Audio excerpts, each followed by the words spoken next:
Hello everyone, welcome to ATC, a teaching capsule. ഇന്ന് നമ്മൾ discuss ചെയ്യുന്നത് 8th സ്റ്റാൻഡേർഡിലെ രണ്ടാമത്തെ യൂണിറ്റായ സെൽ ക്ലസ്റ്റേഴ്സ് ആണ്.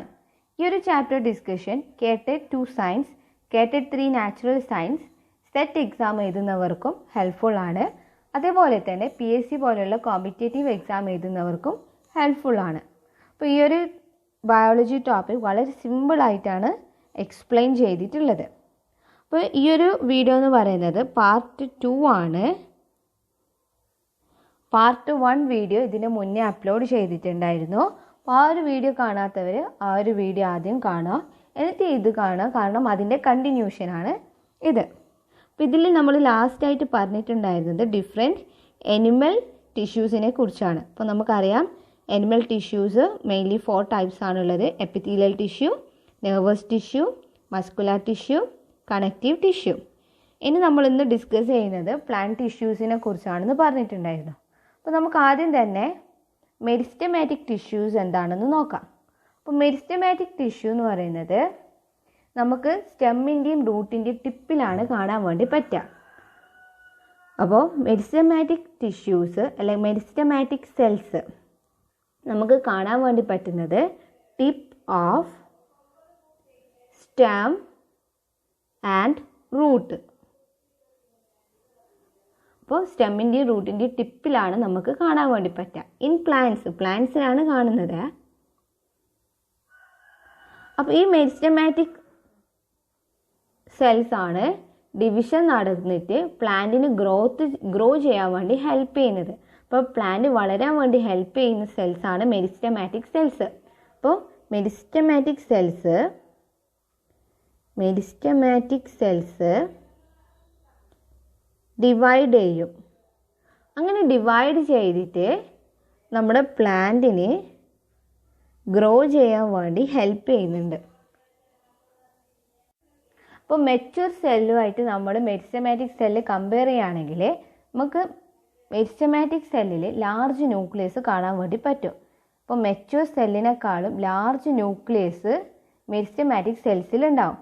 അതേപോലെ പ്രൈമറി വോള് തിന്നായിരിക്കും. നേരിയ പ്രൈമറി വോളാണ് ഉണ്ടാവുക, തിൻ പ്രൈമറി വോള്. ഒരുപാട് സൈറ്റോപ്ലാസവും നമുക്ക് കാണാൻ വേണ്ടി പറ്റും. അപ്പോൾ മെരിസ്റ്റമാറ്റിക് സെൽസിൽ വലിയ ന്യൂക്ലിയസ് ആണ് ഉണ്ടാവുക, തിന്നായിട്ടുള്ള പ്രൈമറി വാളാണ് ഉണ്ടാവുക, സൈറ്റോപ്ലാസം കൂടുതലായിരിക്കും.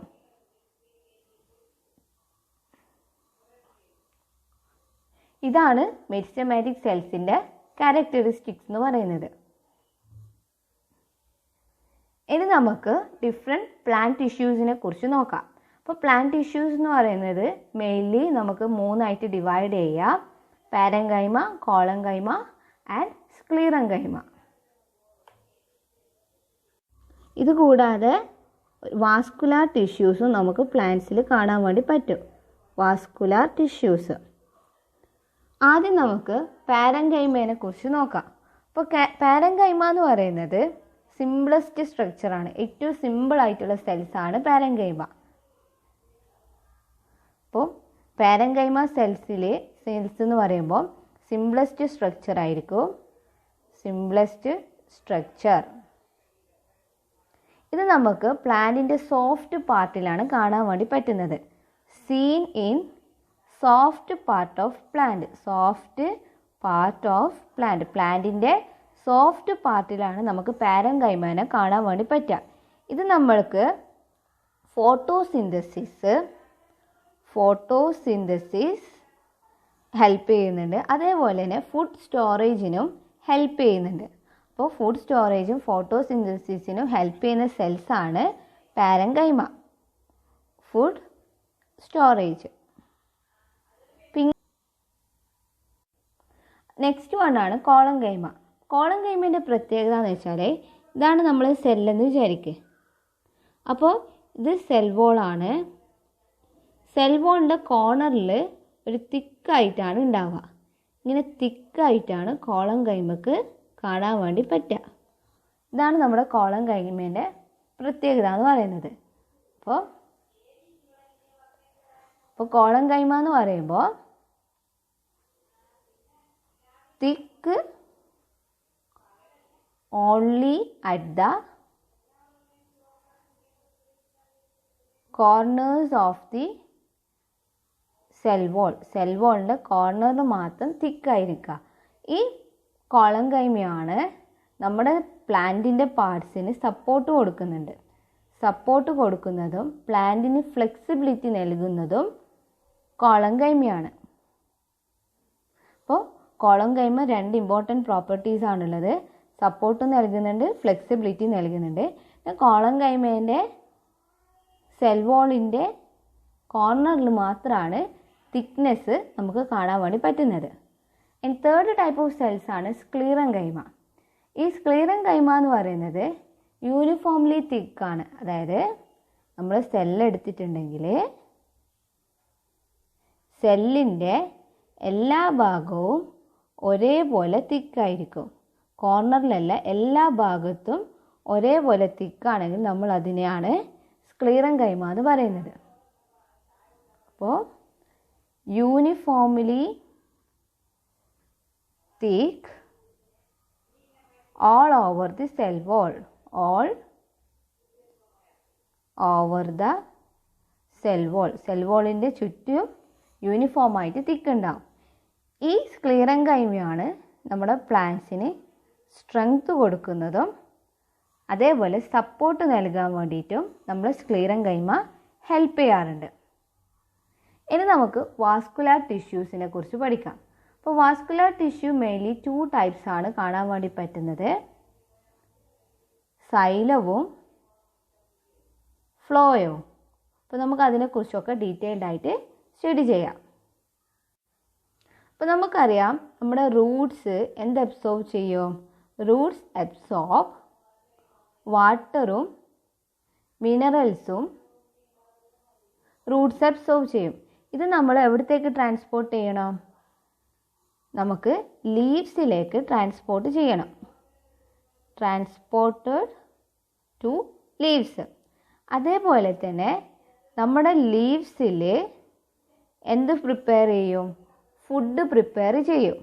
നമുക്കറിയാം ഫോട്ടോസിന്തസിസ് നടന്നിട്ട് ലീവ്സിലാണ് ഫുഡ് പ്രിപ്പയർ ചെയ്യുന്നത്. ഇത് നമുക്ക് എവിടത്തേക്ക് ട്രാൻസ്പോർട്ട് ചെയ്യണം? പ്ലാന്റ്സിൻ്റെ transported to different parts of plants. പ്ലാന്റ്സിൻ്റെ പല ഭാഗങ്ങളിൽ നമുക്ക് ട്രാൻസ്പോർട്ട് ചെയ്യണം. അപ്പോൾ ഇതിന് ഹെൽപ്പ് ചെയ്യുന്ന സ്പെഷ്യലൈസ്ഡ് ടിഷ്യൂ ആണ് നമ്മൾ വാസ്കുലാർ ടിഷ്യൂ എന്ന് പറയുന്നത്. അപ്പോൾ ഈ ഒരു ഫങ്ഷൻ, അതായത് റൂട്ടിൽ നിന്നുള്ള വാട്ടർ മിനറൽസ് ലീവ്സിൽ എത്തിക്കുകയും ലീവ്സിലുള്ള ഫുഡ് ഡിഫറെൻറ്റ് പാർട്സിൽ എത്തിക്കുകയും ചെയ്യുന്ന ഒരു സ്പെഷ്യലൈസ്ഡ് ടിഷ്യൂസിനെയാണ് നമ്മൾ വാസ്കുലാർ ടിഷ്യൂ എന്ന് പറയുന്നത്. ഇതിനെ നമ്മൾ കോംപ്ലക്സ് ടിഷ്യൂസ് എന്നും കൂടി പറയാറുണ്ട്. അപ്പോൾ vascular tissue is also called complex tissues. എന്തുകൊണ്ടാണെന്ന് വെച്ചാൽ കോംപ്ലക്സ് ടിഷ്യൂ എന്ന് പറയാനുള്ള കാരണം എന്താണെന്ന് വെച്ചാൽ ഇത് ഒന്നിൽ കൂടുതൽ ഡിഫറെൻറ്റ് കൈൻഡ് ഓഫ് സെല്ല് കൊണ്ടാണ് ഉണ്ടാക്കിയിട്ടുള്ളത്. അതായത് കോംപ്ലക്സ് ടിഷ്യൂ എന്ന് പറയാനുള്ള കാരണം നമ്മുടെ വാസ്കുലാർ ടിഷ്യൂ ഉണ്ടാക്കിയിട്ടുള്ളത്, ഫോം ചെയ്തിട്ടുള്ളത് ഡിഫറെൻറ്റ് കൈൻഡ് ഓഫ് സെൽസ് കൊണ്ടാണ്. അപ്പോൾ formed different kind of cells. അതുകൊണ്ടാണ് നമ്മളിതിനെ കോംപ്ലക്സ് ടിഷ്യൂസ് എന്ന് പറയുന്നത്. വാസ്കുലാർ ടിഷ്യൂസിനെ കോംപ്ലക്സ് ടിഷ്യൂ എന്ന് പറയുന്നത്. അപ്പോൾ ഡിഫറെൻറ്റ് കൈൻഡ് ഓഫ് ടിഷ്യൂസ് എന്ന് പറയുമ്പോൾ മെയിൻലി വരുന്നത് സൈലവും ഫ്ലോയോ ആണ്. അപ്പോൾ നമുക്ക് സൈലത്തിനെ കുറിച്ചും ഫ്ലോയത്തിനെ കുറിച്ചും സ്റ്റഡി ചെയ്യാം. ആദ്യം നമുക്ക് സൈലത്തിനെ കുറിച്ച് സ്റ്റഡി ചെയ്യാം. അപ്പോൾ സൈലം എന്ന് പറയുന്നത് ഒരു ട്യൂബ് പോലെയാണ്. അപ്പോൾ ഇലോങ്ങേറ്റ് നീണ്ടിട്ടുള്ള സെൽസാണ് ഇത്. അപ്പം സൈലം എന്ന് പറയുന്നത് ഇലോങ്ങേറ്റഡ് സെൽസാണ്, നീണ്ടിട്ടുള്ള സെൽസാണ്. ഈ നീണ്ടിട്ടുള്ള സെല്ലൊരു ട്യൂബാണ് ഫോം ചെയ്യുന്നത്. ഫോം എ ട്യൂബ് പോലെ ഫോം ചെയ്യും, പൈപ്പ് പോലെ. എന്നിട്ട് നമ്മുടെ റൂട്ട്സ് അബ്സോർബ് ചെയ്യുന്ന വാട്ടറും മിനറൽസും ലീവ്സിലേക്ക് ട്രാൻസ്പോർട്ട് ചെയ്യും. Transported to leaves. അപ്പോൾ സൈലത്തിൻ്റെ ഡ്യൂട്ടിയാണ് എന്ത്? ഓർമ്മിച്ച് വെക്കുക. സൈലാണ് വാട്ടറും മിനറൽസും ലീവ്സിലേക്ക് ട്രാൻസ്പോർട്ട് ചെയ്യുന്നത് സൈലമാണ്. ഈ സൈലത്തിൻ്റെ സെൽസിൻ്റെ പ്രത്യേകത എന്ന് വെച്ചാൽ തിക്കായിട്ടുള്ള സെൽ വോൾസ് നമുക്ക് കാണാൻ വേണ്ടി പറ്റും. തിക്ക് കട്ടിയുള്ള സെൽ വോൾസ്. അതുകൊണ്ട് തന്നെ സൈല് എന്ത് ചെയ്യുന്നുണ്ട്? സപ്പോർട്ട് കൊടുക്കുന്നുണ്ട്, സ്ട്രെങ്ത്തും കൊടുക്കുന്നുണ്ട്. പ്ലാന്റ്സിന് സപ്പോർട്ടും സ്ട്രെങ്ത്തും കൊടുക്കാൻ വേണ്ടി സൈലത്തിന് പറ്റുന്നത് അതിന് തിക്കായിട്ടുള്ള സെൽ വോൾ ഉള്ളതുകൊണ്ട്. അപ്പോൾ സൈലം എന്താണ് ട്രാൻസ്പോർട്ട് ചെയ്യുക? വാട്ടറും മിനറൽസും. റൂട്ട് അബ്സോർബ് ചെയ്യുന്ന വാട്ടറും മിനറൽസും. സെക്കൻഡ് വൺ ആണ് ഫ്ലോയം.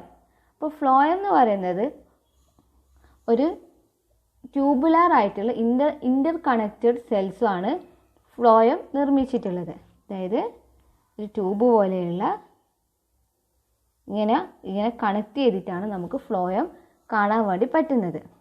ഒരു ലോങ് പൈപ്പല്ല, പക്ഷേ കഷ്ണം കഷ്ണമായിട്ട്.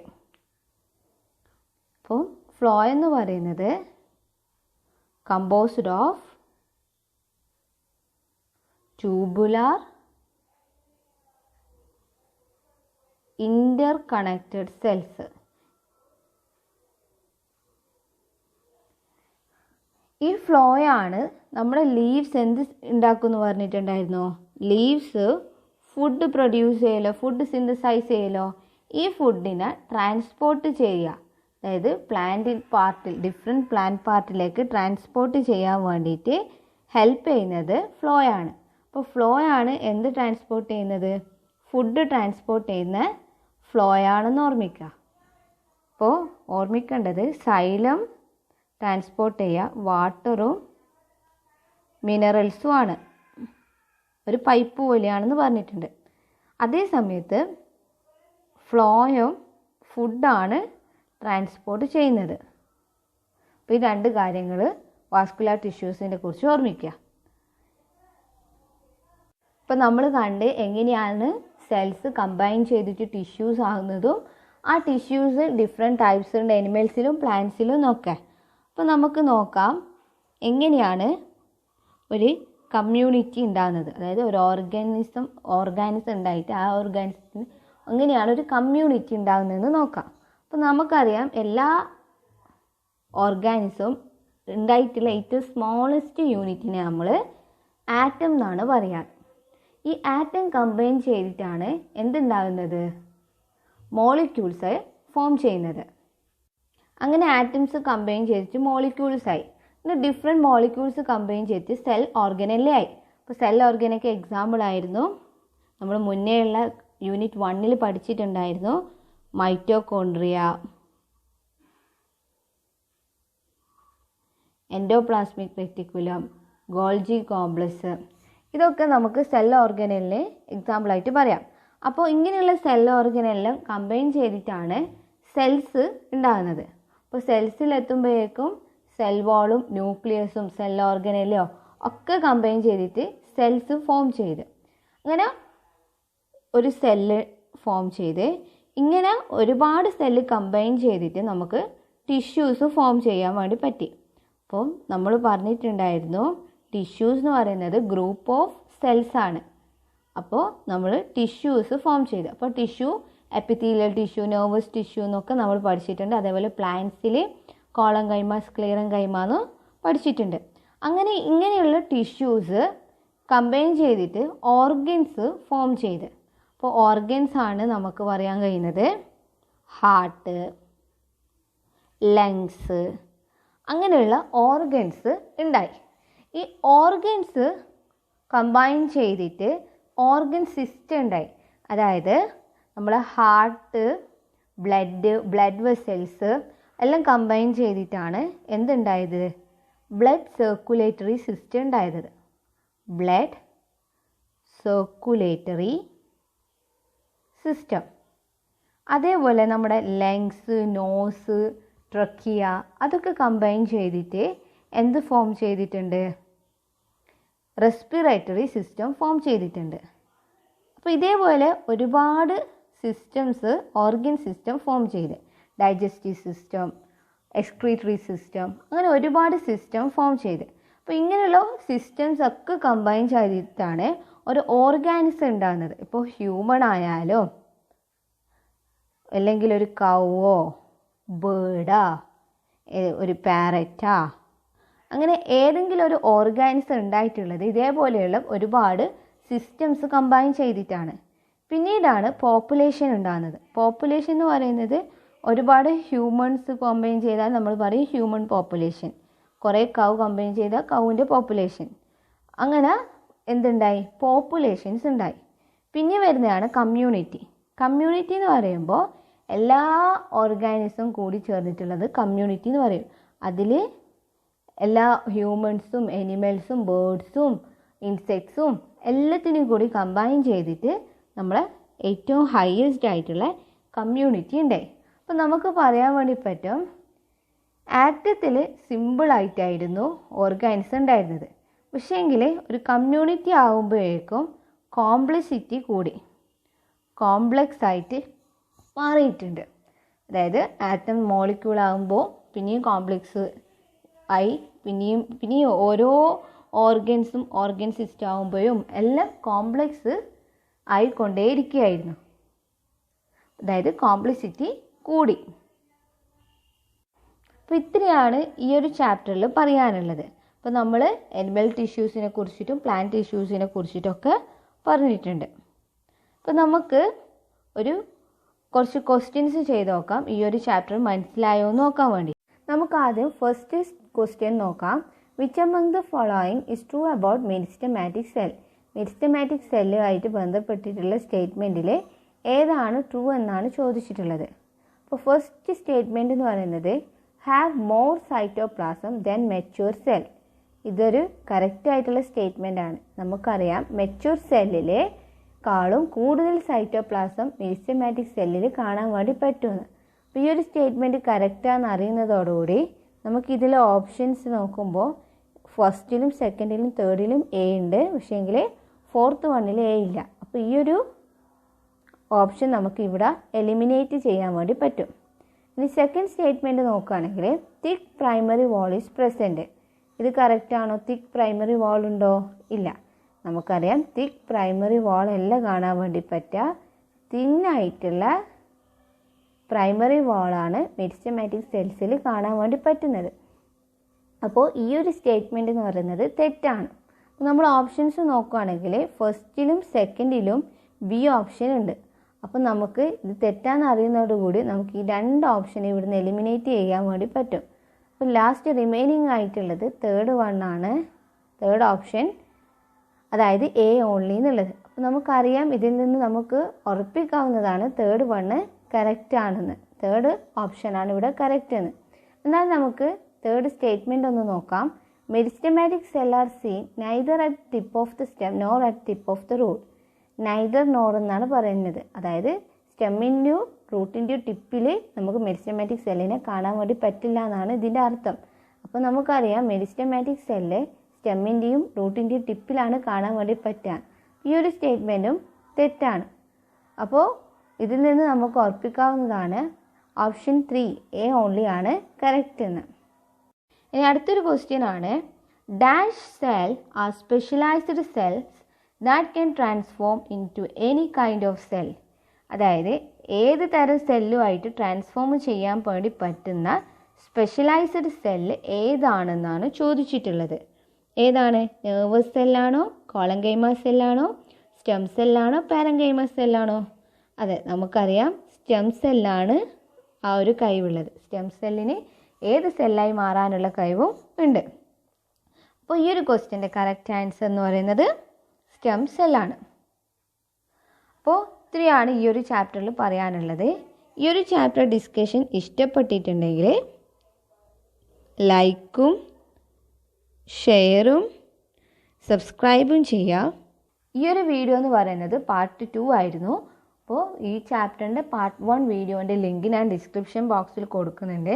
അപ്പോൾ അത് കാണാത്തവർ അതും കൂടി കാണുക. എന്നാൽ മാത്രമേ നമുക്ക് ലാസ്റ്റ് തന്ന ആ ക്വസ്റ്റ്യൻസിൻ്റെ ആൻസർ കണ്ടുപിടിക്കാൻ വേണ്ടി പറ്റുള്ളൂ. അപ്പോൾ that's all for today. Thank you every one.